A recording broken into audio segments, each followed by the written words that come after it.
So today is going to be another like chit chat, get ready with me sort of video while I do my makeup, except the topic of today's video is going to be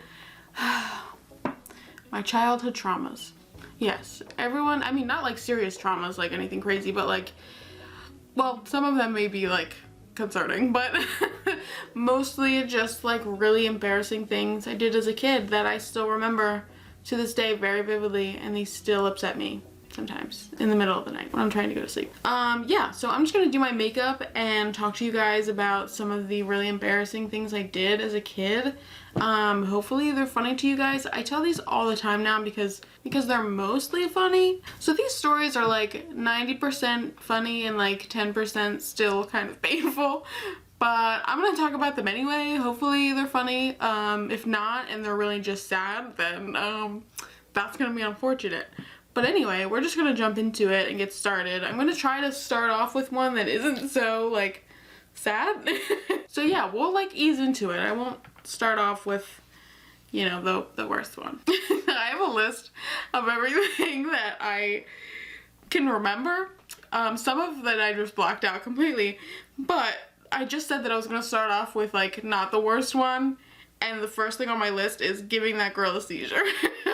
Which sounds terrible. And I'm gonna talk about that one. I guess I'll just talk about that one first. So I'm not gonna go through and like give you all the product names and everything. Like I'll link it in the description in case anybody is all interested in what I put on my face. When I was about 7, 8 maybe, I used to be involved in a Girl Scout troop, which is funny in and of itself that I was ever in a Girl Scout troop. While I was in said Girl Scout troop, we had like, you know, the typical like camping trip that you took. And so that time of the year came about where we all got together and went to like a camping site. But it wasn't just like my unit, it was like a bunch of Girl Scout troops from like the same area. So during this camping trip, they had like activities throughout the day, and like you got put into like small groups with like a bunch of people you didn't know. That's not the trauma part, although I hated it. And then you just went around to like different buildings and like did different activities and everything like that. One of the activities, I can't even remember what the activity was, but we were all sitting at different tables like in groups of like 4 or something. It must have been like an arts and crafts thing, it probably was. And I was sitting there minding my own business, doing my little arts and crafts thing, and I went to scoot out my chair, and as soon as I did that, I thought I like hit this girl behind me. Like I hit something, I don't know what it was, and I turned around and this girl literally fell over and like started having a seizure. So in my mind, I'm thinking, I just gave this girl a seizure. That makes sense, right? So I don't know anything about seizures except that like now I'm deathly afraid that I'm gonna get a seizure. I've never had a seizure, but like this is another traumatic thing, is that sometimes I read somewhere that when someone's about to have a seizure, they can like smell different things, like something like things that aren't there. I can't even remember what they say they smell, but every time I smell something that I think isn't like why would I be smelling that right now, I'm like panicked that I'm gonna have a seizure. That's like a reason why these traumatic things happen to me, is because I'm already just like weird. I'm watching this girl, I'm like 8 years old, right? I don't even know what a seizure is. I'm watching this girl have a seizure on the floor, and I think I've done it. I think that I'm the reason this girl's had a seizure. So it was a traumatic event for everybody in the room because we're all little kids and we just witnessed this other little girl have a seizure. So we had to have like a group meeting to like discuss what happened. So luckily one of the troop moms was a nurse or a paramedic or something like that. So she kind of knew what was up, and they didn't know why she had a seizure. Her dad came and picked her up, and apparently like she had never had a seizure before or anything like that. And this woman, this troop mom, literally is standing in front of us like talking about it, blah blah blah, and she goes, so and so just had a seizure, like she's gonna be all right, her dad's here, blah blah blah. I just want to ask everybody in the room, like, did they see anything happen before she had a seizure? Was, you know, did anything happen to her? You know, did she say something, blah blah blah. And I'm literally like this. I think I like hit her with my chair, and I think that's what gave her a seizure. So my little 8-year-old body is just sitting there like, oh my god, oh my god, oh my god, I gave this girl a seizure, it's my fault, I can't say anything. Like I cannot admit to everyone that I just gave this girl a seizure. So obviously I didn't say anything, not even to like just the group, but I never said anything to like my parents or like my friends or like my sister. Like I kept this one buried deep and just like lived with the guilt that I had given this girl a seizure. And then years later I was thinking about it, going like, you couldn't have given that girl a seizure by doing that, right? And like everyone I've talked to about it since then has been like, dude, no, like you didn't give her a seizure. Anyway, so I lived with the guilt for many, many years that I had given a girl a seizure. I have no idea what happened to this girl. I don't even remember what her name was. So that was the first traumatic experience. Since we're on like the topic of Girl Scouts, on another Girl Scout trip we took, we went to this place called Port Discovery, which is in Baltimore. If you've never been there, it's like a giant like playground for kids, and they have like a bunch of different rooms. We must have been like 6 or 7, right? So we were pretty young, and we were all like having a good time, like playing in there, and it was like a special Girl Scout event, so we got to spend the night. So I mean, it was like so much fun, so great, except for when we went to go to bed. So I went to a Catholic school from like preschool until high school, all throughout high school. So the Girl Scout troop I was involved in was through my school. Everyone was like Catholic, whatever. So one of the troop moms goes to say like a group prayer before we go to bed. She starts this prayer, and I don't know what the whole prayer is. I've literally like never heard it. I mean, I've heard the piece that I'm about to say before, like since then, but I don't know what the full prayer is. So I'm laying there in my little sleeping bag, like my 6 or 7-year-old self, just like so excited from like everything that happened, and like I'm in such a good mood, blah blah blah, like I'm ready to go to bed. And I close my little eyes and I'm like sitting there and we're all praying, and she goes, and if I die before I wake, I pray the Lord my soul to take. And everyone was like laying down and praying, and when she said that, I literally went like this, like looking around, like did she just say I could die in my sleep? So I'm straight up about to have a full-blown panic attack because this woman just told me that I could die in my sleep. So now this great day has turned into the worst day of my life. So my little my little self, I don't think I slept. I was like, I can't go to bed. I mean, eventually I'm sure I passed out because I was exhausted, but I was like traumatized. And then every night after that, I'm like, oh my God, she said I could die in my sleep. She said it. She said it. Instead of talking to anyone about any of these like fears I had, I just kept them like just bottled down, like deep inside, and just like didn't talk about them. When in reality, I should have told my mom, like, can I die in my sleep, blah, blah, blah, and she would have said something reassuring, even though I totally could have died in my sleep. But no, I didn't. I just kept them all deep down and let them terrorize my brain for years. So anyway, that's story number 2. Oh, okay. So we can go along with the medical stuff, and I'll just talk about everything that I've ever been afraid of. So there are 2 significant things I remember being afraid of when I was a kid.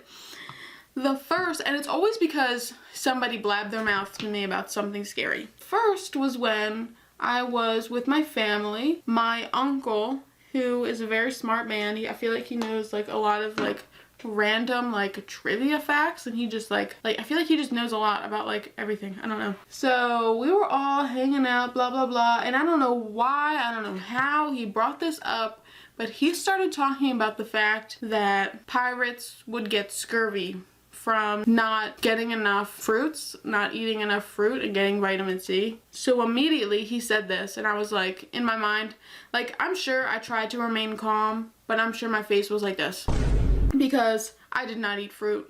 I wasn't gonna eat fruit, but I was scared as hell that I was gonna get scurvy. Is scurvy even prevalent now? No. Did I know that? No. He didn't say that. All he said was people got scurvy from not eating fruit, and their teeth fell out, and they got rashes, and they died. So that's what I thought was gonna happen to me. Oh shoot, look what I just did. What the heck is that? So I go home, and we had orange juice, and I literally drank the entire thing of orange juice and was like, I can't get scurvy, and I'm not gonna eat fruit, so this will have to do. So I drank literally as much orange juice as I possibly could until I got sores in my mouth from all the acid and my stomach was so sick. Oh my god. And then eventually I just kind of forgot about it. Or maybe I thought that I had drank enough orange juice that I wasn't gonna get it. Either way, I was terrified of scurvy as a child. Around the same time, they started giving like lesson plans about the Virgin Mary, blah blah blah, and how an angel just appeared to her and boom, she was pregnant. So in my brain, I thought, if God wants me to get pregnant, he's gonna make it happen.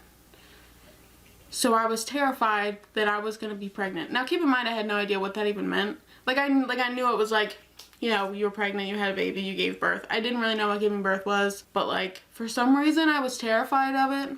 I think this coincided with the fact that my older cousin had learned what giving birth was, and I think she probably told me that the baby comes out your hoo-ha and it's really painful. And so I think the Virgin Mary story combined with this new knowledge I had acquired from my older cousin like really scared me. And this pregnancy thing, let me tell you, like up to this day I'm still like petrified of like being pregnant and like giving birth. Like that just seems like archaic. Like why are we still doing it? Like babies should be able to be incubated in a little test tube and you just take them out when they're ready. Like we should not be letting women give birth anymore. It seems like we're past that. I was terrified that I was gonna get pregnant overnight. The Lord was just gonna impregnate me magically and then I would have to give birth. And keep in mind I was literally like 5 or 6 years old. So I remember I was like freaking out about it, and to the point where I couldn't even control myself and I was crying and my mom was like, what's wrong? And I vividly remember going to run up the stairs into my room. Like I was running up the steps and I just turned around and I was like, I don't want to get pregnant. And I was like crying and I ran into my room and like cried in my room. Luckily she didn't know about the scurvy, because the scurvy and then the pregnant thing back to back would have been like, this kid needs therapy. So yeah, I was petrified of scurvy and I was petrified of being pregnant. And I was petrified of most everything medical. But those are the two big ones that I like really remember. My family used to always make fun of me because in like the 2nd grade, I would go to the nurse all of the time. I was a freak one flyer at the nurse. She should have given me a punch card, because I went all the time. And then when I graduated high school, they gave me all my medical records to take home that I had, like it was stuff that was transferred from like my middle school. And I remember going through it and like there's like a file summaries of when I went to the nurse. And I kid you not, I went to the nurse so many times in the 2nd grade, and it was for stuff that was just so dumb. I mean, it was for like stomach aches and stuff, because probably I was just having anxiety, but I went for stomach aches all the time. And then I would go for really dumb reasons. Like there was one that was like, a balloon popped near her face and now she's convinced that a piece of the balloon is stuck in her eye. You what? Why did I think a piece of the balloon got in my eye? I don't really know. Maybe I was just using it as an excuse to go to the nurse, but I think I was really concerned. So like every single summary ended with, reassured her, sent her back to class. Reassured her, sent her back to class. Now that we're talking about like me like being in school, we should talk about the other stuff that I did in school that just did not make any sense. Is really embarrassing and cringy.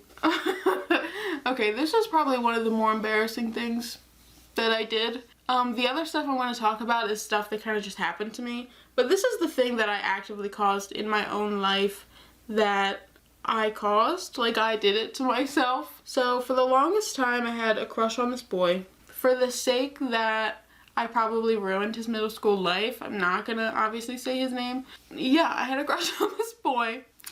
And it was like 5th grade going into 6th grade. It was like middle school. I was like, I'm an adult. Like my mom let me shave my armpits and my legs now. Like I was like, I'm a woman. That sounds so dumb. But I was like, I'm a woman.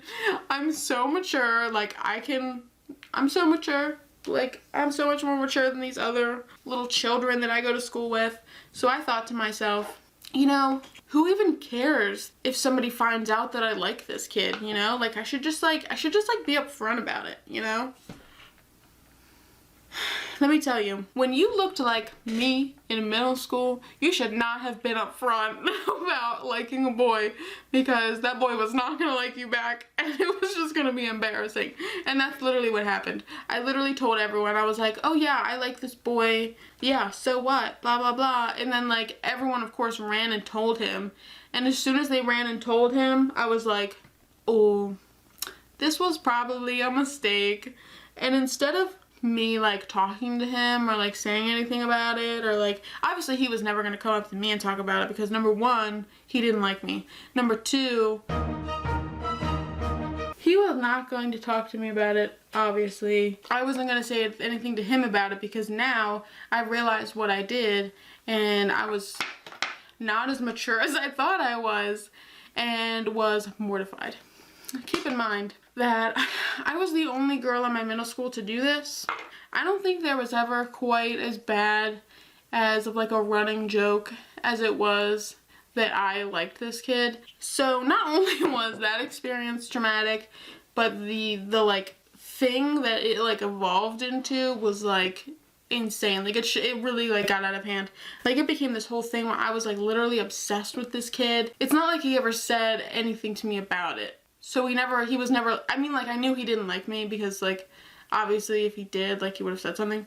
But, like, so I knew he didn't like me, but I was still, like, obsessed with him, and I did a lot of cringy stuff, like memorize his address and, like, stuff like that. I would think I was the only girl that, like, would, like, openly admitted that I liked someone, and then, like, they didn't like me back, and then it just became, like, this running joke of, like, haha, Kate's obsessed with this boy, and like this boy like doesn't like her.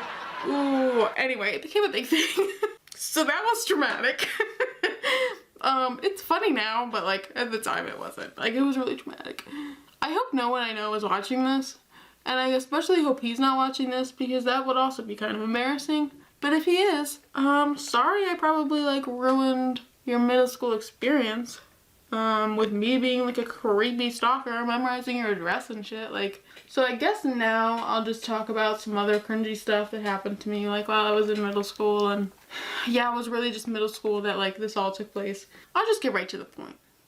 I have been pretty much like overweight my whole life. Like when I was in middle school, it wasn't like I was like really big, but it was like just like a little chunky, you know? For example, another traumatic thing that happened to me and how I knew I was chubby. I was on an Xbox party, whatever you call it. I don't know. I never really used Xbox.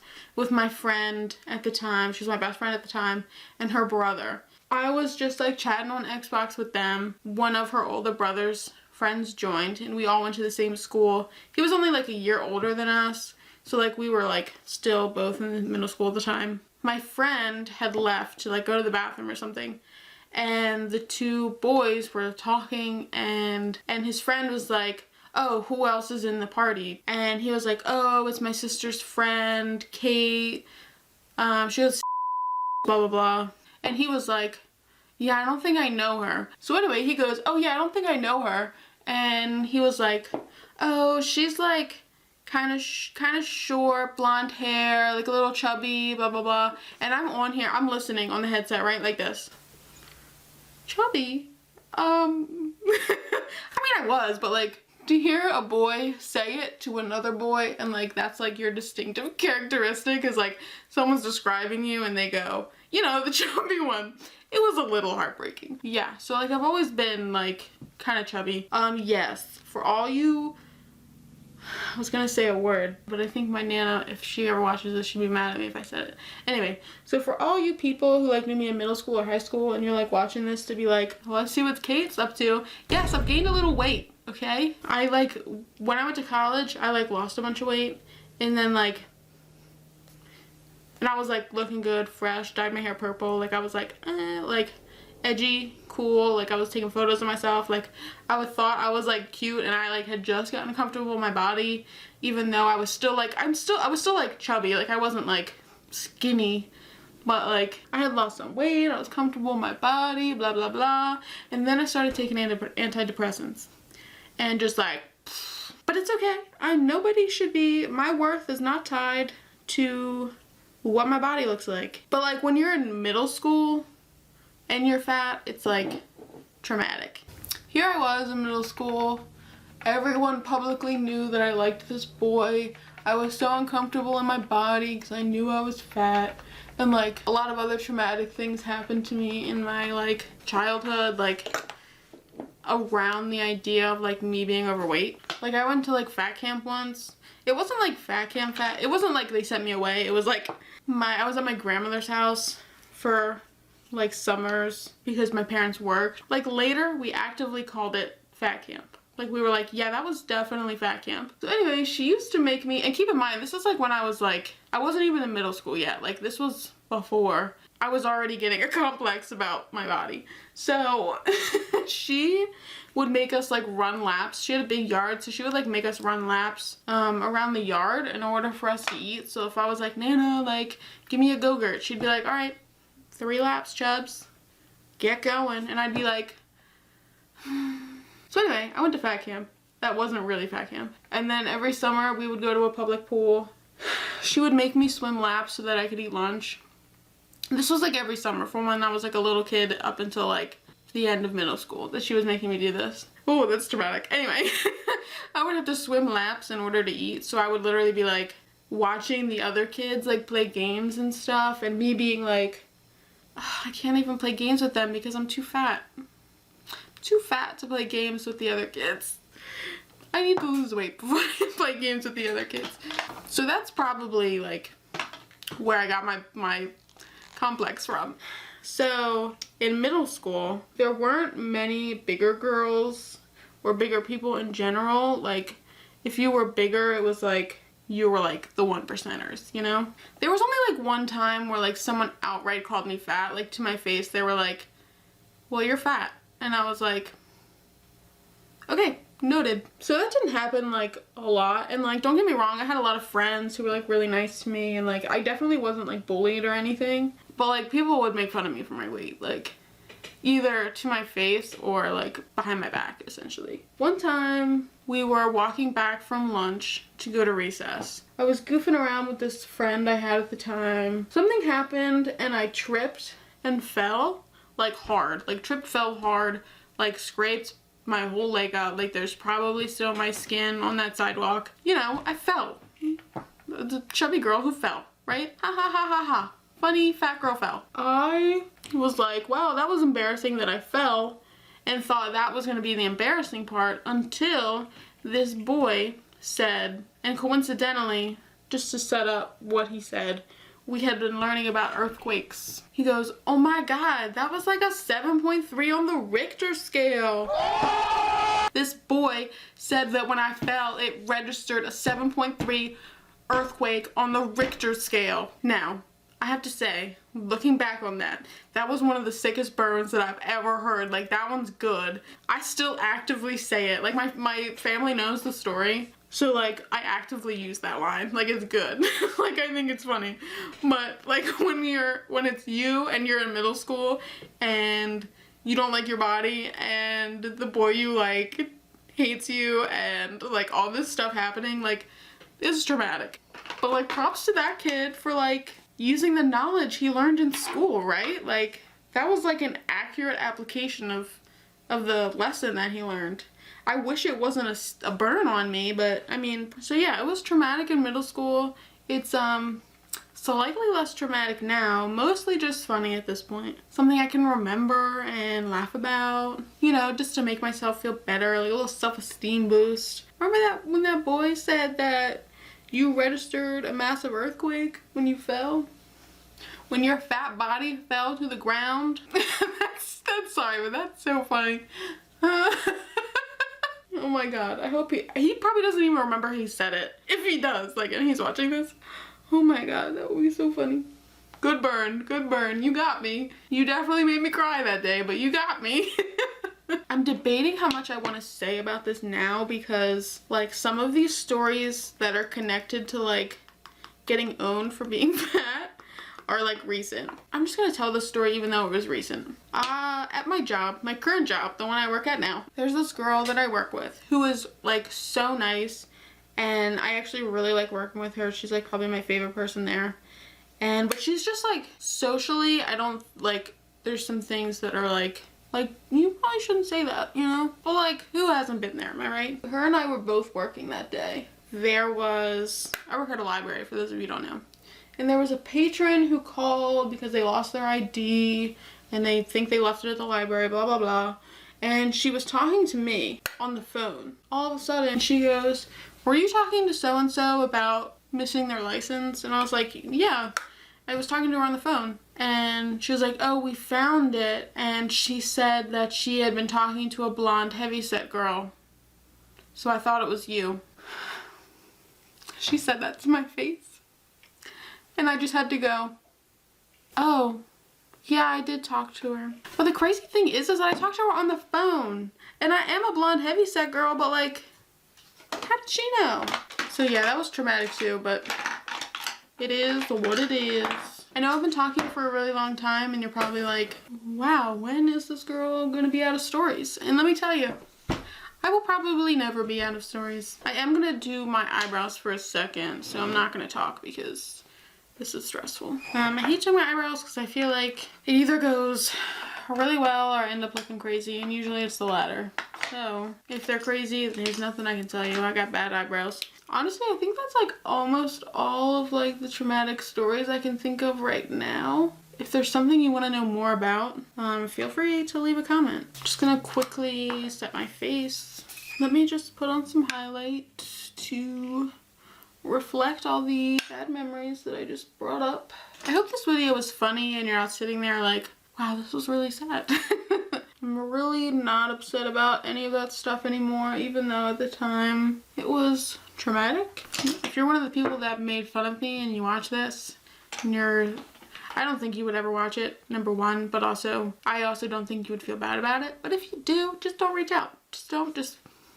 We're gonna bury it deep under. That's the one thing I'm really concerned about in like making these videos, is like that people I used to know are gonna watch them and like make fun of me. I know I just said like, who are you gonna make fun of me? Haha, like I don't care, but like I care a little bit. I care a little bit. I don't even want people to think about me. Like, don't remember me, don't think about me. Just like pretend I did not exist. It's better if we just move on. It probably seems weird that I would even be making a YouTube channel anyway, given that I don't want anyone to think about me or acknowledge my existence. Oh well. I think it's fun at least. Like, I'm enjoying myself. I guess I'll put a little lipstick on. I don't know why I put lipstick on when literally like 30 minutes later it's gone, because I just can't deal with it unless I'm going out. So yeah, I mean, that's pretty much it for the video. I hope you thought it was funny. I hope you can relate to some of the stuff I was talking about. Hopefully not like, you know, the earthquake thing. Like, I hope that didn't happen to you, but yeah, I hope you at least enjoyed it. Thanks for watching anyway.